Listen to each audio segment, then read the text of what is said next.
56. cilete Resulullah sallallahu aleyhi ve sellemin siratından tercüme-i halinden.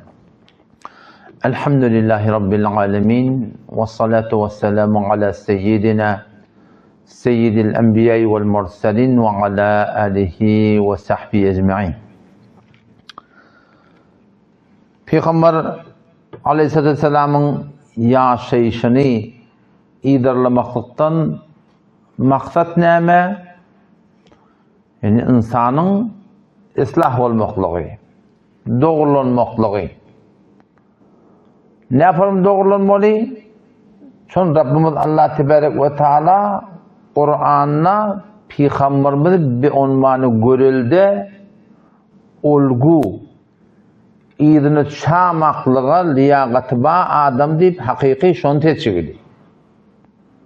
Eşrefur Resul hem Peygamberlerin başlığı, İmamul Enbiya hem de Nebilerin başlığı.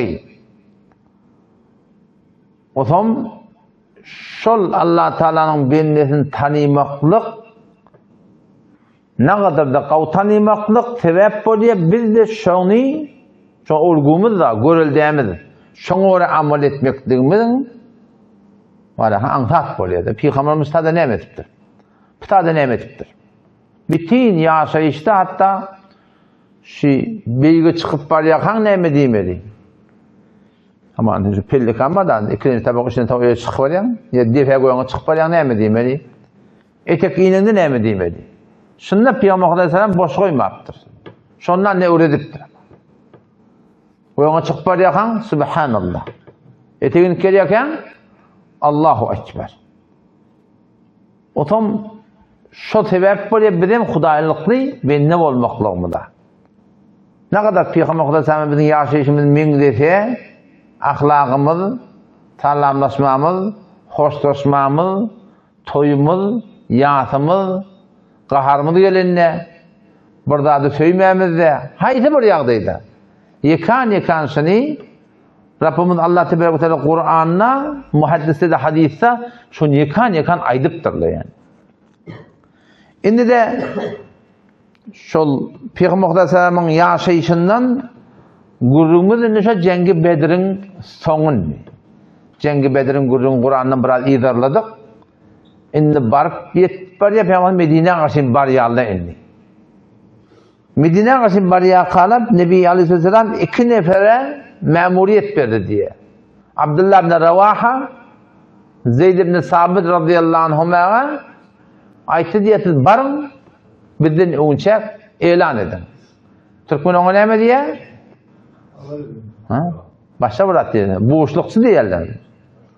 O dem bir haber geliyor da biliyor toy var falan maddi biliyor mu? Çakılıkçı geliyor. Boşluklu geliyor. Ona boşluklu veriliyor ödüne. Türkmençilikte. Yani bir telefon, mobil bıraktı o da kulen tehdit etti biliyor musun? Mesela kadim zamanla bir adam hemen oğlu Anır'dan Terbaz'dan geliyor. Etkilerçilikten. Ya şuna mühendis işten geliyor. Şuna mühendis hamana koyulları gayredemiştik sürüyü iler vakaya çık geliyor. Şuna evinden bir boşlukçu gelip haber verdi, şuna burada verirler Türkmençilikte. Adam Nebi Aleyhisselam yankılara barıp destur veriyor birinin şehrin tepesinden Medine-i Münevvere bir eteracığından bardan kıyığırın şeyle ki elhamdülillah biz piruz olduk diyor. Adam Zeyd ibn Haris var, Osama ibn Zeyd var. Hazreti Zeyd'in oğlu var. Hazreti Osama radıyallahu anhu o diye vakti keşi boşluğun haber bizim kulağımızı yetenle Bibi Ruqayye radıyallahu anh'a Nebi Aleyhisselam'ın gıyri Hazreti Osman'ın dediğine anlatı miriz dedi. Hazreti Osman radıyallahu anh'a da Cengi Bedir'e kayıtacak oluptur. Yöne Peygamber Aleyhisselam sen kal miridin öde deyiptir. İşte da bir nokta var. O da ne mi? Sokak diğerleri sen cuşu kuruşuna uğradı. Şeriatın buyruğu üstada ne mi? İşte şeriatın buyruğu ne mi? Şeriat şu tadı tanı burada buyuruyor. Nebi Aleyhisselam yanına bir geliyor. Ya Resulallah ben cihada gidelim diye.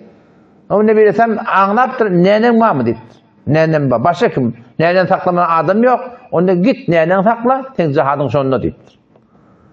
Dine bir cuşa kuruşun işi değil, belki bir akıllanıp şeriat çıtada bana neyme diye. Çıtada bana neyme hükmet diye deyip şu da atları dinini hep etmek gerek. Osman radıyallahu anh başta da şöyle birlikte tekkiz nefer dağı Cengi Bedir'den galiyallah. Peygamber'in desturuna göre falan yerde bol, falan yerde bol. Hem şonda da Peygamber'in şoları Cengi Bedir'den şirket yani hitap edip şoları da ganimet verip şoları da Bedri diyebilmiştik bile. Osman radıyallahu anh da şu cengde şirket etmedi, şu Bedrilerden, Cengi Bedir'de şirket eden sahabalarda bir has bir Allah Teala şolara bir derece veriptir ki Nebi Aleyhisselam şunun hakkında eylem etti ya "İ'melû mâ şi'tum kad gafarallâhu lekum." Halan için ediverin, Allah size bağışlat deyiptir şolar. Yani halan için ediverin değil mi? Onu halan için edip onun en yürek arzusu Allah Teala'nın razılığı. Günah edecek ya taat edecek ola yani.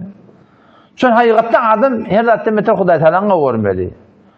Çünkü şu ataman hem birine bir mobil verse, bir sana laptop verse, bir sana bir maşine alıp verse, bir sana öyde alıp verse, sen ne kadar şu adamdan memnun buluyordun? وَمَا بِكُمْ مِنْ نِعْمَةٍ فَمِنَ اللّٰهِ. Bir de her bir nimet yıkıp olsun Allah Teala'nın tarafından. O hemmeden meter Huday Teala'nın kavurmuyor insan yani. Onu kavurmaklık elbette dine Kur'an'a avuşamaklık değil. Kur'an'ı muhabbet edip bir avuşatan avuşarsın. Ya mescide avuşamaklıkta değil. Ya mescidin dışına ilerlemaklıkta değil. Allah Teala'nın muhabbeti nemede? Sünnete Nebi Mustafa'da. Kul in kuntum tuhibbunallah ayet Resul Kudaş ummatına in kuntum tuhibbunallah Allah Teala'nın kavli ummatına fettebi'uni ayet şu ummatına benim Muhammed Mustafa Aleyhisselam'ın sünnetine tabi olsun diye. Sünnete tabi olmaklık. Hem meratta. Şunu ne ama nefsine ters yaşamak var. Hemen bir sünnet ne ama gece yatacak olanı mesak kurmalı. Sünneti mesaklama şol nefsine ağır da geçiyor. Bu sünnet ne ama gözüne sürme çekmeli. Nefsine ağır da geçiyor. Yatacak olanı kıyışattan onu bir adım geçiyor. Şuna meyleş baştaki sünnetlerde şeyde o şu tuğratında var akıyım şol sünnetlere kaim durmakta gerek. O bir kitaplarda çıkan yadığınla hezarı yek sünnettik. Değişiktir. Peygamber asrını ne yaparım, iyenini ne yaparım, içini ne yaparım, kahargelerini ne yaparım, hemen işittiler. Şu kitaplar almalı, yaşayışta ne kadar sünnet gelse, şu miqdar biz Allah Teala yakınlayat yani. Muhabbeti Allah Celle Celaluhu şu sünnetin ittibatında. Adam Usama diye ben dedemin yanına varıp durdum diye. Dedem diye şu musalla namazı okuyor yerde dedi. Taş teorinde de adamdı eylem etti diye. Utbe öldürüldü, Şeybe öldürüldü, Ebu'l Hakem, Ebu Cehl öldürüldü, Umeyyed ibn Halef öldürüldü, falani öldürüldü. Oğlum şunda yapıyor, yeng rahattı abi. Teyze evvelime eşitti oğlum şunda, çından aytiyanın doğru mu dedim diye. Çından öldürüldü mü? Allah bilen katam öldürüldü dedi. Nişade o da katam içipti o da. Bizim Türkmen ile aramızda şu katam doğru da olsa içmelilerden birinkile biliyor musun? Orada malakın bir yerde var, hakkı yanacak oldu. Yok ben katam şaka ettim. Yoten hakkın hak bolsa, aytyan kevin bolup duran yağdığından haberim var da katamdan korkmalı. Nemeden korkmalı? Kasamı nahaktan korkmalı. Sen aytyan kevin doğru belki o dilini uğraştırmalı hatta. Ama bir yerdeki kevin ananmanlı ola, katam içmeklikte bir ayıp yok. Nebi Aleyhisselam da en çem yerde katam içip ayıptır keplerini. Sahaba da o da bir gen rahat eşitmeyen onun hava Allah bilen kasam hemmesi şunun öldürülü diye da. Ya hemen bir vat böyle şayetçılık verme oraya. Hem bir iki neferin davasını görüp dursun. Doğan bilen doğanın davasını görüp dursun. Birinin vurulanını görüp dursun. O şu taada barıp şuna avvala şayet olmakla öyle şeriatın buyruğu. وَالَّذ۪ينَ هُمْ بِشَهَادَاتِهِمْ قَائِمُونَ Allah Teala. Yani cenneti adamla, ol bir adamlar dedi ki şayetçılığına doğrudur ya diye. Görüp durdun mu enen derlerine olsun, atan derlerine olsun. İki tayan birden biri vuruşuptur. O buna sen şayetçılık versen ne mi olacak? O narda olacak da. Öyle de kafinden gelecek ki gelmesin. Allah Teala'dan güvenli hiç kim yok. Varıp şayetçılık vermeklik gerek. O şu da kafam bismillah. O da şey de elin Kur'an'ına koyduruyor Allah. Allah bilen katam diyemez. Şu Allah bilen katam diyemektikte arkan sarsmasın yani. Korkma. Gören dağdan katanıp çıkardın, eşten dağdan katanıp çıkardın. Bu ne cür günahkarçılık yok yani. Adam ondan sonra Nebi Aleyhisselam'ın öğüdü yankılar evden iberttir. Öğüdü de evleçten kaydıp İr'dan gelen cemaat ki 300 nefer daha var. 70 tane neferinde 50 adı dağılı. Onlar da şeyler sıyırgın bilen tanap ben tüyde var geriye diyen yalık elbette o tüyde ona hürmet ve edep vermeyeni. O önüne mesela evden kayıttı.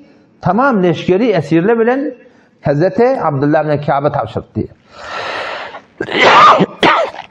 Yollar Ravha diyen bir ilk paralarına bir tabi Müslümanlı evlerinden çıkıp ay mübarek olsun gününü aktarsanız gününürdünüz bu diye hoş olduk mübarek olsun diye evden çıktı diye. On Peygamber Aleyhisselam yanına selam verin selamı diyen sahaba var. Ay neme hoş oldun diye aytyan. Bizine Ursallamı bir qarra adamdılar. Ne düyalık şuradan akınım kellerini kettik bir edincimiz yok deyip. Hep Ferişte öldürülen adamı da Allah. Ferişte'nin tutulan adamlar bir de edamı çeken ehmedimiz yok deyip. Neme berekeller veriyanız. Neme Allah kuvvet veriyanız. Neme hoş veriyanız. Hoş olduk, şor buğursuk veriyanız. Ne versem deyip ya o öldürülen adamlar Mekke olukan adamlar ha deyip diye. Mekke olukan adamları öldürüp de o yani sahaba Ferişte'yi öldürürken onu önüne yenilecek gediyen. Adam ganimatları bölmeli oluyor ki geçince de geçti biraz gurur oluyor sahabaların arasında kim almalı kim almalı da insanlar dünyanın malının muhabbeti halal yerde şoňusuna bir aýdyşmaklıkda bir ayıp yok. Şimdi biliyor musun? Dünyanın malı hakkı almak da farz, hakkı vermek de farz da. Hakkı vermek farz. Ama hakkı almak da farz. Nebi Aleyhisselam ne diye? Unsur ahaka zalimen ev mazluman etti. Doğanın zalim de olsa kömekleş, mazlum da olsa kömekleş. Ya Resulallah, mazluma kömekleşmen biliyor. Vuruluptu, yenciliptu, hakiliptu. Yine burada deliptu. Biliyor mazluma kömekleşmeliğini. Zalime ne yaparım kömekleşmen ya Resulallah? Onun için zulümden alıp kalmalı deyipti.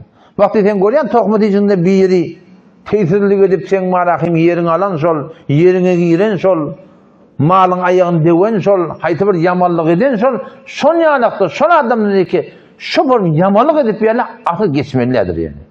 O dişin hani etkali ettik onu başka bir etbat etti ya rahim. Başka bir etbat etti. Arada bir Müslüman'da oğlunun biri diyen vurdu bana, oğlunu vurup barahim öldürttürle. O benim dedini Allah kuvveti diyen vurdum. O şeyde ne yapırmalı dedim. Onu palani oğlu öldürt diye. O ben ne dedim, ne mi sana? Ay git ben latın biri avulu neyse bıçaklattır diye. O dedi şu adamdan geçmeklik manası yok. Değil mi?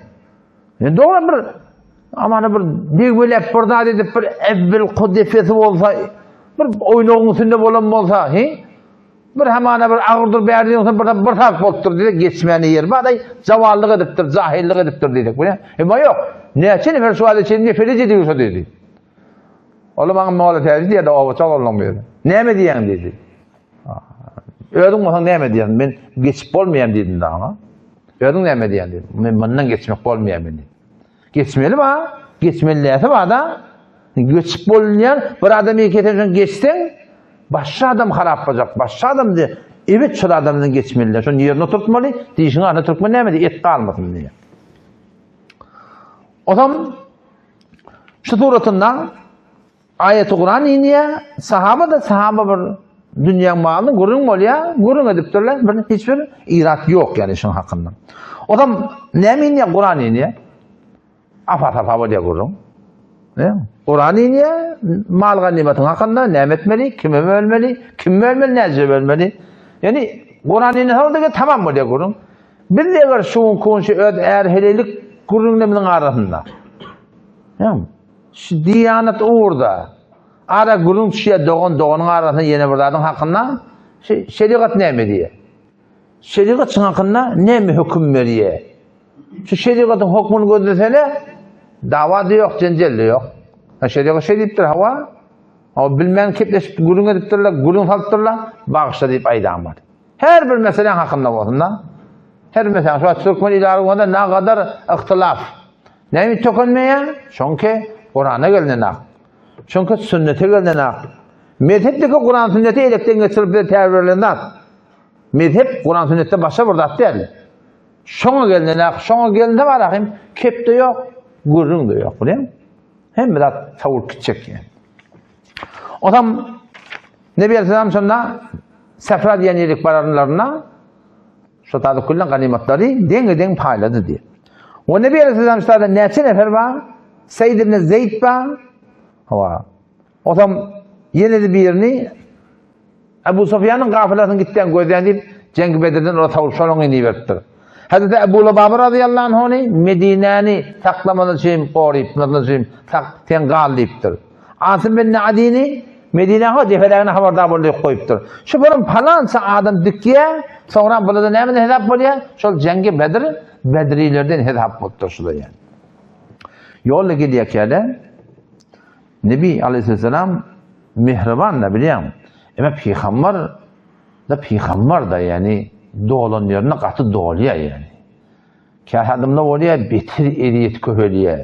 Bitir ediyet bir yerde de Nadr ibn Haris diyen biri var. Ukbe bin Ebu Mu'id. Şu iki nefer Mekke'de bitir peygamber ediyet tutturlar.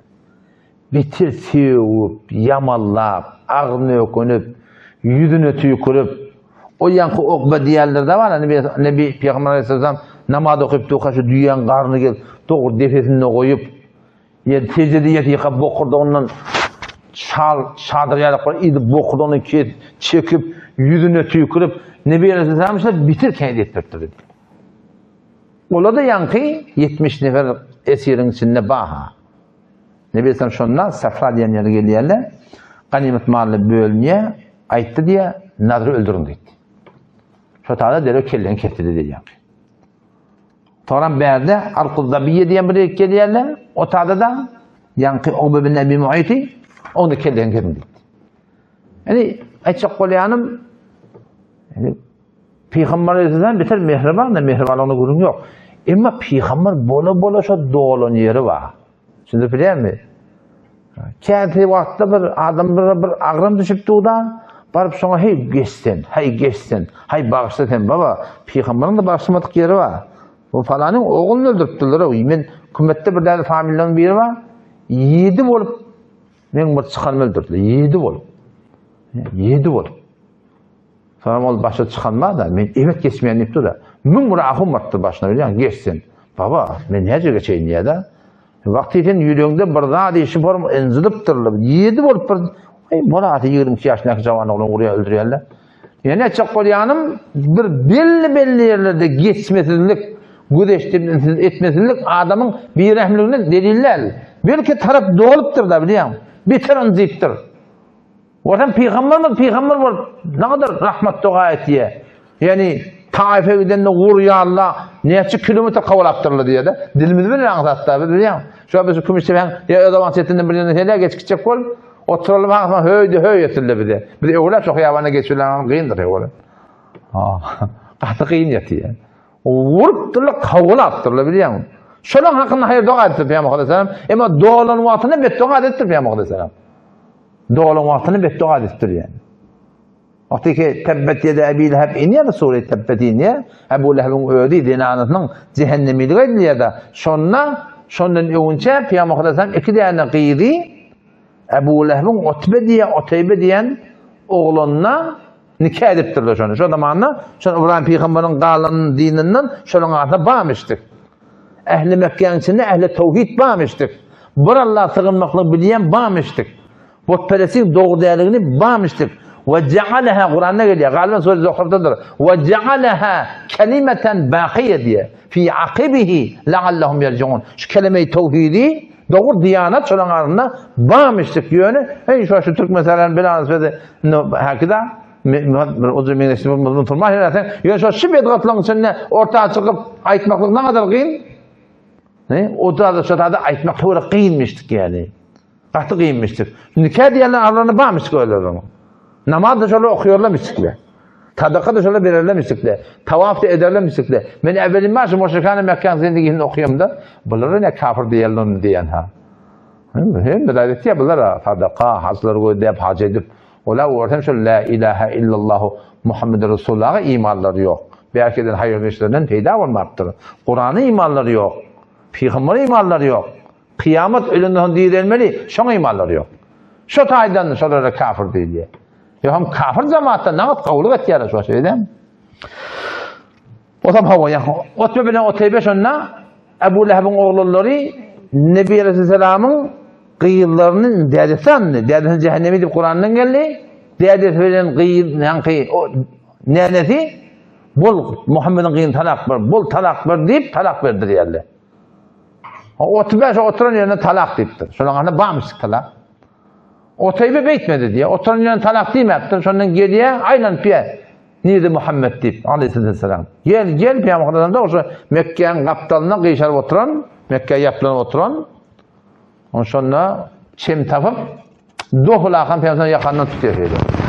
Tilkelep. Qıydyň talak diýip qıyıp durýarlar. Ne bilesem şonda şeýle bir agyr diýipdir. Ya Allah, Allahümme sallit aleyhi kelben min kilabik. Öz itliğinden bir itişine musallat et ya Rabbi Allah diye. Ne bilesem şon beddua edip durýarlar bilýär. O yankılı bedduany eşitýär de yankılı gaty gorkýar Allah.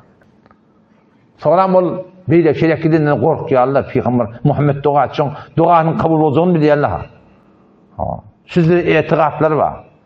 Ta ki Şam'a karşı gitýärler ticarata, gece de bir yerde yatarlarına şonda tamam yüklüğün arasında koyupdurlar. Burada şuna yere veremezsin deyip. Allah Teala'nın emrinde birden yol vort gelip İshab şonu yüklüğün için taft diye kirlihin jondu diye. Sizre beddua da başına gelse gelen var yani. Çebe sahab bolýar şu an ki o da her sataşanyň hadyr bil, her geceni gadyr bil diýär. Belli de kim hudaýlyklygy. Allah gorysyn hudaýlykly bolsa bolmadan tarap. Zulm edip tarapdan beddua alsak ihtimal we kul zindagini dargatdan bir beddua. Meşe zindagide görýän bir adamlarda bir zulm edip de tarafa o da mazlum bolup beddua edipdir. Şol adam kul zindagini dargagly. Nem bolla şol haki Peygamber sallallahu aleyhi ve sellem ittaqi da'vatel mazlum. Bir adam ki zulmasından gapdyr, şoň duatyndan gorkun ki şo bilen duan kabul bolmagyň arasynda perde yok diye de. Allah Teala şoparın mazlum mutluğun adamı dua edenne men sen arın alırım. Olayın ki bir vaqtda muhadip etiye diye de. Onun için hakkında korkmalı bir adama zulmedamallar. Men buldurturup onu vurup onu yine burada edip bir yerine giyirip yani haydi bir doğratında. Hatta ayalın var işte. Ayalın beddua etti. İçi yanıp belli de öğün yıksın yani. Sonra gel sen şunu nece doğrulayam ham doğrulayam. Hatta Allah'dan korkmalı. O zaman şondan berde de okbanıldır yerler. Gel yerler tam Medine-i Münevvere. O zaman zayleşerler. Nebi Aleyhisselam tavşırdı diye istevsu bil osara hayranlit. Esirle bilen qavluq bilen dolansın deyipdir da. Sahabalar şimdi eştiğini ne etdiler sahabalar? Yani çörek var öyle imit var. Önce şonda yürüyerler, sonra öyle yerler diye. İyi nakta diye. Çörek olsa çörek şol esiri verirler, öyle hurmu yerler diye. Karnı emiden doyanına olmaya deyip diye. Hazreti Musa ibn Ömer var, Aziz ibn Ömer var. Hazreti Musa ibn Doğani. Hazreti Musa da katı diyanetli kıyınçılık çeken. Öz Mekke'de gelip veren vaktından hoş labaslerin, şik puşterin, ağırbaş avudan gediyen oğlan bir diye. Bir hıyabandan geçenler şu atır, şöyle bir atır çalmış üstüne. Şu atırlık sporun bellidir diye. Ama vaktaki iman getiriyor, iman getiren şu diye niyetli haber var ya, Allah'ın eli yanından koyup zat edip, ahir sonra kaçık kayıtıyordu Medine'ye. Ne bilirsen tanışan bir tabi görüyor da, yatırdak don, evine, zat, sporun hor. Ne bilirsen sonra, Peygamber Aleyhisselam gözüne yaş tegelendi diyor. Oğul İslam. Da ne için nezledi? İslam'da eni nezle. Şu mamula da abi, mamula. Bir adamma ölme Hasan gelecek belli de, o tarz cennet, bu tarz cehennem, orada şu hakikat yürürken ötürttürler, kıyınçılık bulamasın diye Allah. Ola yani İslam'ı iman getirmeklik, kaptalına kıyınçılık bağlı boylattırır da. Avvalın olu boynalığı değil. Ne olsa olsun bir kabul ettik diyelim. Bizim Müslümansak nezire kavşak ne mi deyip şu boylananakta. Hay Müslümansak namaz okuyup verdik bolar. Halk bunun işimiz yok, bunun imanı yok, öyle beydemektirler. Halka inenekim doğancığını cengde tutuyarlar, tutup alıp geliyor sonra ne mi diye, şunu gayimdan, şunu neyini pul kendiktir şu. O dolana kam femen doğam ne mi deyip diye, onu men doğallam bula deyip de, femen doğam ne deyip diye. Şicire şola gayimmiştik de. O Hazreti Yankı Ebu Aziz ne mi diye Yankı? Aziz ibn Ömer der.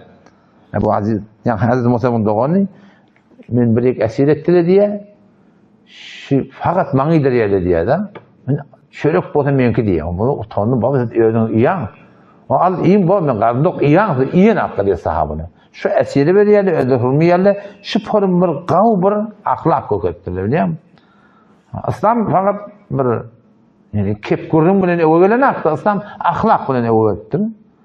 Ahlak muhim da. Ahlak deyilende fakat selamun aleyküm ve aleyküm esselam da. En kolakan ahlak nerede? Malı dünyada, muamelada, alu beruda, sözlü durmada, şiddetli ahlak var, doğurdurmak gerek yani. Adam buna rasform esirle var anne. Bunun hakkında ne etmeli? Bunun hakkında maslahat var yani. Hazreti Ömer radıyallahu anhu Nebi Aleyhisselam önce eylem ediptir innallah emkanekum minhum. Allah size kudret verdi şulara, ne mi diyen diye. Hazreti Ömer radıyallahu anh ya Resulullah deyiptir, şundan hepimizi öldürüylüptir. Sahabe otuyorlar, hepimizi öldürmelisin olmuyor. Nebi Aleyhisselam on kefini kabul etmeyen yamaçladın ya eyyühennâse ya adımlar. İnnallah kad emkanekum. Allah size kudret verdi şulara diye. Ve innema hu ihvanukum, ve innema hum ihvanukum bil ems. Düğün bilesin doğullağınız da bu sana esir oldu. Ne mi diyen diye. Hazreti Ömer radıyallahu anhu yamaçlardan yine şu ön kefine diye. Ne bilirsen o kefini innemiye de kabul edilen. Hazreti Sıddık radıyallahu anh ya Resulullah deyiptir. Men maslahatım şu deyiptir. Kişilerden pul alaylı fidye diye de. Azad edeyli. Pulun İslam'ı harcadır. Dini harcadır. Burada bizim doğullamız gelecekte Müslüman olup da İslam'ı verirken kömekçi olsun diyen gurun. Şu tartışmadan da uğurlap aytıyorlar. Hazreti Abdullah ibn Ravaha radıyallahu anh da ya Resulullah işte hem de otlum olup dururlar. Bağırıyor onu hiç de kaim duran sahabada var. Hazreti Sa'd ibn Muaz bizler Hazreti Ömer Faruk diye da bir Faruk-i Muhacir var, bir Faruk-i Ensar var. Sa'd ibn Muaz Faruk-i Ensar. O da Hazreti Ömer yanık bütün kaimmiştik yani. Ya Resulullah öldürmüşler diye o da. Öldürmelerin iki adam ha. Muhacirlerden Hazreti Ömer, Ensari'den Hazreti Sa'd ibn Muaz. Öldürmüşler diye. Hazreti Ömer radıyallahu anh diye ya Resulullah diye, keddebuke diye, şirretini inkar eden, ve ahracuke diye, Mekke'den şirretini çıkaran, ve kateluke, labten min kırsa bursan, fadrib a'nahum ya Resulullah, ya boylarını kesişen deyiptir de. Nebi Aleyhisselam stada, yani Hazreti Ömer bin Hazreti Sa'd'ın hakikatini kabul etmeyeni, şu fidye almalı oluyorlar, azad etme oluyorlar. Nebi Aleyhisselam sonunda dolanıp Hazreti Ömer'e deyiptir, ya Ömer deyiptir, ten tebiğatın Nuh peygamber bilen Musa peygamberin tebiğatı deyiptir. Hazreti Sıddık'a deyiptir, ten tebiğatın deyiptir, İbrahim peygamber bilen İsa peygamberin tebiğatı deyiptir. Tebiğat fark ediyor da, o da hakkın edinde, bu da hakkın edinde. Yani biri yumuşakrak, biri katanrak. Peygamberlerin içinde de şoförüm. Canı yanıp Nuh peygamber ne mi diye? Rabbi la teder alel ardı minel kafirine deyyara. O ahir 950 sonra bir adaptır da anne. Ahir sonra beddua etti. Rabbi la teder alel ardı ya Rabbi Allah. Kafirlerden yerin yüzünde hiçbir canavarı, hiçbir kıyımlı yani koyma deyiptir da. Ne mi deyip? İnneke in tederhum yudillu ibadeke ya Rabbi Allah. Şular sen koysan İnanakımla doğup dolu, ölüp dolu, doğup dolu. Bula yudillu ibadeke. Sen bendelen bula yoldan çıkarıyorlar diye. Ve la yelidu illa faciran keffara. Doğunda da bula kafir doğruya diyen kurumda. Ne mi deyip? Şun doğunda çağı Müslüman dünya geliyor ki. Yönü hanavada, etçer maşgala ne mi? Umumi oğlan çok da çoğun öyle diye. Muhit küllen harapmıştık da. Muhit küllen harap ya Rabbi Allah şey ettiktir biliyor musun? Musa aleyhisselam da şu dua etdi. Musa aleyhisselam da Firavun'un hakkında ne kadar alıd ettiye, ne kadar zahmet çekiyor. Ahid Rabbena inneke ateyte Firavun. Ya Rabbi Allah tecrübe Firavun'a ve melâhucun başlıklarına zineten ve emvalen fil hayatid dünyala. Ne kadar mal verdin, ne kadar avdallık verdin. Rabbena liyudillu an sebilik. Bunları hem verdin ki hakkı dursunlar, şükrettirler ama buna hem bendelerini gumrah ettiler diye de. Rabbena etmis ala emvalihim ya Allah malları dargatsın diye. Veştud ala kulubihim yüreklerini katı etsin diye. فَلَا يُؤْمِنُوا حَتَّى يَرَوُ الْعَذَابَ الْعَلِيمِ Şu azabı görmese iman getirmez diye de. O her azap gelenle tövbe etmek şöyle de. Musa Aleyhisselam Kuday'dan kanundan haber var da şu tövbe ettiğini azap yerine dolanıyor ha. Giyecek diye de. Musa Aleyhisselam Kudayperestlidir. Kamil aga ne mi diye şurada da? وَشْتُدْ عَلَى قُلُوبِهِمْ Ya Rabbi Allah. Şuradan yüreklerini katı. Tövbe diye de yardım etmezsin. فَلَا يُؤْمِنُوا حَتَّى يَرَوُ الْعَذَابَ الْعَلِيمِ Tahtının Allah'ın azab dertlerini görmeyen iman getirmeliler. Azap geleninden sonra iman getirin peydası yoktu. فَلَمْ يَكُ يَنْفَعُهُمْ اِيمَانُهُمْ لَمَّ رَوْا بَأْسَنَا Allah'ın azabını gören sonra Firavun iman getirdi. Peydası yok yani. Azap geleninden sonra peydası yok yani. Arada doktorluğun biri hayırlıyım. Ağul ben ona bir tecrübemi aytıttım. İyi dek ben şöyle avıda geçerken bir Hudayın bendinin ayrılarını gördüm da o şöyle yatıydı, yatı bedenine feleşti. Yatı bedenine feleş. O bende de yumurtalık olan, o kaftan bak kepe, o divar tibar satıyor o. Onun için şu kafin yanında badanda bär kıyırdı şöyle adam biliyor musun? Bär kıyırdı, bir kaptara yıkıldı adam. Vay dedim ben. Ezrail Aleyhisselam gördüm neymişler dedim ben. Oğlum ne vatan? 11 yaşında dedim. Onun şöyle bir kaptara yıkıldı. Yüzü bir kaptar. Oban ahun hele hemen geldi de şutada oban ahunna var. Ol dinanısa çok gözleyen tarafında tüydü. Ama ahun dedi gelecek hem gözleyen neymiş dedi. Hem beylek geçsen dedi. O beylek geçti o geleceğin haberi yok. O başka bir ademe gelir. Onun şu doktorlarına diye de o saçı sen aytyanım oğlum ne mi diye. Dedim diye bir kaptır gözletti diye de kede gözünden bir yaş kayıt diye de. Şöyle o dünyanı görüyen da bu dünyadan hem kırılyan o dünyadan alem açılıyor o dünyanı görüyen diye. Şu taada diye tövbe diyenin istiğfar edenin hiç peyda etmiyor yani. O zaman ama İbrahim Aleyhisselam ne mi diye? İbrahim Aleyhisselam dua et ya onun hakkında. فَمَنْ تَبِعَنِي فَاِنَّهُ مِنِّي Ya Rabbi Allah her kim bana tabi olsa o men onun ummetimden وَمَنْ عَصَانِي her kim min Allah min İbrahim'in diyen etmese فَاِنَّكَ غَفُورُ rahim Ya Allah sen bağışladı bir bana. Tebigatın nerim biliyor musun? Ya Allah bana tabi olana tabi oldu, tabi olmakta ödün kabul diyen gördüm. Hakiki Hazreti İsa Aleyhisselam şey diyordu. İn tu'addibuhum fe innahum ibaduk. Ya Rabbi Allah'a azap verdin. Sen benden deyip durdu. Ve in tagfir lahum ya Rabbi Allah'a bağışlatan fe inneke entel azizul hakim. Ödün kabul diyen ya Rabbi. Sen aziz hakimden yani adamdan tebigatlar fark et diye biliyor musun? Onu Peygamber Aleyhisselam ne ettir? Şu muhtelif tebigatları taklaptır ödeyanına. Ya Hazreti Ömer sen ne katı demektir. Sıddık'ı sen ne beter yumuşaklı demektir de tebigatla fark ediyor. Tebigatlardan iyi şalıktır. Şu 4 tane mühim şey yani o da Sıddık'ın yumuşaklığı, Hazreti Ömer'in daimliği katı fark ediyor. Hazreti Osman'ın halazak mali, Hazreti Ali'nin de alımı. Şu 4 tane bir adamda üçse, bir hanımada, içer maşkada, bir mahalle, bir ovada, ulamalarda bolsa var ahi, şol cama ösüyor da. Fakat yumuşaklık yaraşmıyor da. Katılık etmeli yeri var. Fakat katılık bile ne olmuyor? Yumuşaklık etmeli yeri de var. Şu tuğrutunda. Yöne yumuşak kullanımda peydası yok. Yöne katılımda peydası yok. Hazreti'den ilmi gerek. Şun bir dinane den urttu bana. Dinane den urdu yok. Geleceğin yanında erken yok mu dedim ben. O da düşünüyormuştu. Ya adamın ya erken yanında olsun. O den urtun dedim. O ham dedim. İşin ayda dedim. O ham şeyle den urdu tam. Bir erkek den urdu. O sen ayda dedim. Onu öğretmese olacak ya dedi. Ona geleceği ya eline onun ağrını koy dedim. Ağrını onun elini koy dedim. Ya da dedim. Çalgıdım ben dolu dedim. Şeyle mi hava şeyle? Doladan kepledi.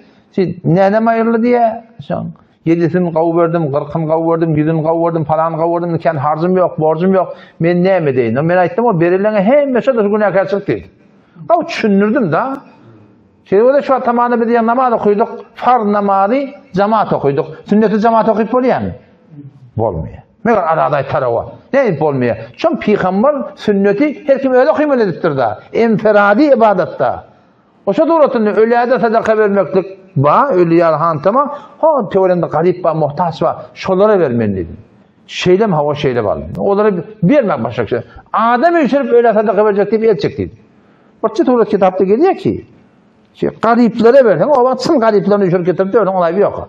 O zaman kavutunu eltip vermekte şu vatta. Şayet garip sen tamamından başka burada da gerek ihtiyacı olsun biliyorsun. Pul eltip ver dedim. Sonra onunla ayttım, ben dedim sana yan dedim. Erken keplesin diye ayttım dedim. Erken ne mi deyip şon DNA'nın tesini Hudaý Taala bir awdallyk koyup duruyor deyip. DNA'nı 1000 DNA bolsa şoň içinden şayet 10 DNA'nın tesi ýokrak bolsa erken kiýalyk bardy bu şeýle. Ama 1000'den maşay 10 bolsun. Ama DNA'nın tesini Hudaý awdallyk koyup dur ballen dedim.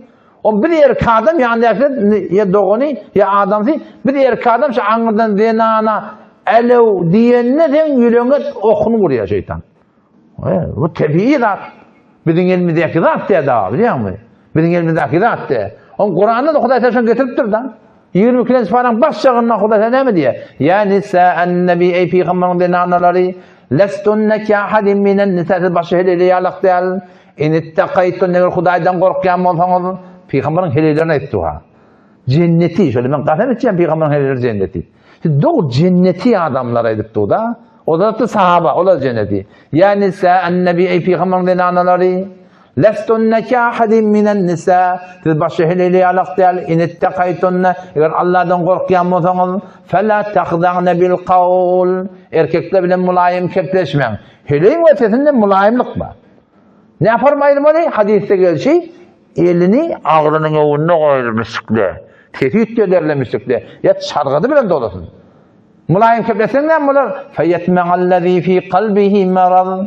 Yüreğinde medisik bu adam sen ayarlığına tedefe niyet eder, kast eder, temekin olur deyiptir da. Hudaý Taala aydanlar bizim elimizdeki zat da. Hudaý Taala'sın aydıptır. Ki DNA'nın sesi avrat diýerler de bar da bilýär mi? DNA'nın sesi mümkin bolany eşitdirmeli, eşitse de yankı uğratan da eşitdirmeli. Şoňa bizim elimizdeki zat da bilýär mi? Ya sen şu tamana bu peygamberden şu DNA'nın hakkında geliyor da bizim namusumuz hakkında yürüp barya bedeni belli bolýan DNA'na peygamberden cennetin iyisi şoň burnu hakma dipdir. Näme meger? Namazy ba, aradasy ba. Näme ki peygamberden şu DNA'ny yürüp barya şeýle bir maşyýa könegde ba ýöne tymtykıl görünüp duran yer ba ýokda belli bolup barya peygamberden la yedhulnal cennete girmez cennetin iyisi burnu hakman näme bar meger DNA'ny şeyden DNA'ny şeydip de çykanna jamaany fesada çekýär. Her DNA'ny öz adamdan sonra halkyň DNA'ny sen öňden barýaka beýik çökek belli bolan sen şoňa hewäti etdiňmi edeňakmy? Her kim öderçöňden soramady? Bu mümkünçiligiň gurrunda. Bu başga bir zadyň gurrunda. Sen ayarlygyň namus etmelilämi ki sen başga bir erkek adam teňizinden dodoňdy işläp galsyn? O sen erkek namus etmelilämi ki sen namusyň bir puşeş bilen çykmaly ki başga erkekler şonu gödersin. Bizim gözümizde düşende ne yaparım biz hele hewat etýäs? Aynı şu yaparım halkyň da gözi bizim namusyny düşende hewat etýär bizim insanyň elinde derek bolmaýyn. Şu ýewde çekdirme goýtar, sen azyk ketdirdin.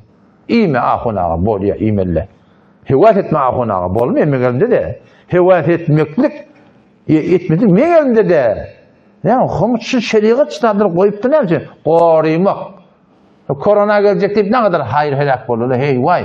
Salamlaşmaları ayırdılar. O kafim haklarına ispiri vurup deselerini. Başagayı teptirdi anlasın. Ne ama? Şu bir bela gelecek. Şu bela qoryılmadan şimdi diye da. O iradat de. O sen diyanet de bir qoryılmadan şimdi geliptir da. Sen şu takkal var takkali. Sen takkal var Google hanımdan sonra takkal girmek näme derler ba? Fakat şu Google'den sonra kafirin gurunda, musulmanın gurunda ki, "Öýdi şu näme dipdir?" Näme dipdir şu? Ne kadar direr eti yanında. Her näme İslam'da şeriat boyunca bir de burada deyipdir, şonu yüdey diye peyda var, etme diye muhal verir bay. Şu suratında.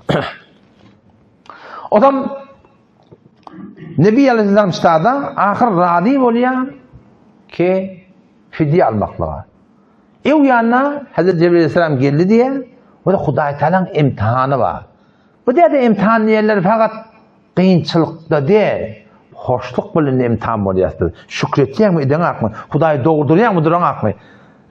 Nebi Aleyhisselam feysile etmeden o yanından näme diýdi? Öldüreýli mi ya? Fidye alaýly mi? Pul alaýly mi? Hazreti Cebrail Aleyhisselam geldi, ya Resulullah, Allah Teala size ihtiyar verdi. Pul alacakman pul alın, öldürecekman öldürün. Yani imtihan ha. Dünyanın yanını mı ya? Yok. Öldürüyen Hudaýdan düşmanlarını. Oğlum sonra Nebi Aleyhisselam nämet diye şol rahimdar bolup sahabaların köpüsü şeýle diňe iki nefer şol şu suratynda nämet diýerler? Pul almaly bolýarlar, şu suratynda azad etdiýerler. Hom azad edenler de iyi diýanna ayetin. Ma kana li nebiyyin en yekuna lehu asra hatta yuthqina fil ard. Ma kana li nebiyyin peygambere laýyk däl. Peygambere gelişkinler en yekuna lehu asra keşol için esirleri bolsun. Hatta yuthqina fil ard keşol öldürmese diýen gorun öldürmeli ya Muhammed Mustafa diýip aýtdylar. Turiduna arada dunya, siz dünyanın malını kastet yardıňyz. Wallahu yuridul ahire, Allah Teala ahirete kastet ya. Wallahu azizun hakim, Allah Teala himmedada galip hikmetli. Lawla kitabun min Allahi sabaqa, eger Allah'ın tarafından awr edilen feysele bolmasa şu maly almaklığınızda näme lemessekum fîmâ ahadtum azâbun azîm. Olukun azap başına gelecekti diýdi. Yani Hudaý Teala ol bir feysele etdir, mesele bilen dap bilen bolandan ve her näme Hudaý öýde bolýar. Hudaý Teala azabyny gatdy. Nebi Aleyhisselam şonda Siddiq radıyallahu anh ağlamanda durdular diýär. Näme ya Resulullah? Onu Hudaý Teala şey diýip durdy. Azap şeýany min bağlan defetine diýen ýalak. Göğe geldi diýär de bilýär. Göğe geldi diýär. Azap hem bir nabut bolacak mı iki nefer deyipdir. Hazreti Ömer ibn Hattab bilen Hazreti Sa'd ibn Muaz. Diňe şol iki adam azap bolacak ya. Ol Abdullah ibn Rawah otlaýdy da, ol söýülmepdir da beýle birda. Kullen söýülmeň diýip bilýär. Odam şu toğratynda esirlerini azap bolma bolýarlar. Odam şeýle fidye gedýär. Näçe pul bermeli? 1000 dirhem ta 4000 dirhem bolýar. Dirhem diýerler näme? Nokra var, dinar var, dirhem var. Dinar näme bolýar? Gyzyl bolýar da. Dirhem bolýar, kümüş bolýar. Şu zamanın pullarynyň o şu toğratynda o tarapdan eşdiýärler. Arada ýoklara adamda da var. Ya Muhammed men adam ýok diýipdir. Näme bolupdyr? Näçe nefer? Peýgamber şo durşmany azad ediň diýe. O tarapdan Nebi Aleyhisselam köýrekeni var. Abul As galiben. O da esirden içinde var. Onlardan uzak bir destada var öldürülen. Onda o taraftan Peygamber'in kıyıdı var Zeynep. Şoň nikahını demiştik. O taraftan o da adamın azadını koyrakanla, koyrakan kafirde koyrakanmıştık. Şu toğrutunda Bibi Hatice'nin awal bakurdan o kızıl varmıştık. Şonu Hazreti Zeynep'e verdirler. Hazreti Zeynep de şol haka adamın azad etmesi için şonu veriyor da. O Nebi Aleyhisselam göründen diye Hazreti Hatice'ye yardım düşür. Gödüne yaş gelip aýtdy diýerler ki, şunu koysaňyz menden çirim diýipdir da. Munatdyrmaň ýani. Gyzylyny alma Hazreti Hatice'ň ýady ýaly. Munatdyrmaň koysaňyz diýip ýaşullar diýip ala azad etýändir bilýär. Şol galan gurun soran bar. Assalamu aleykum ve rahmetullahi ve berekatuhu.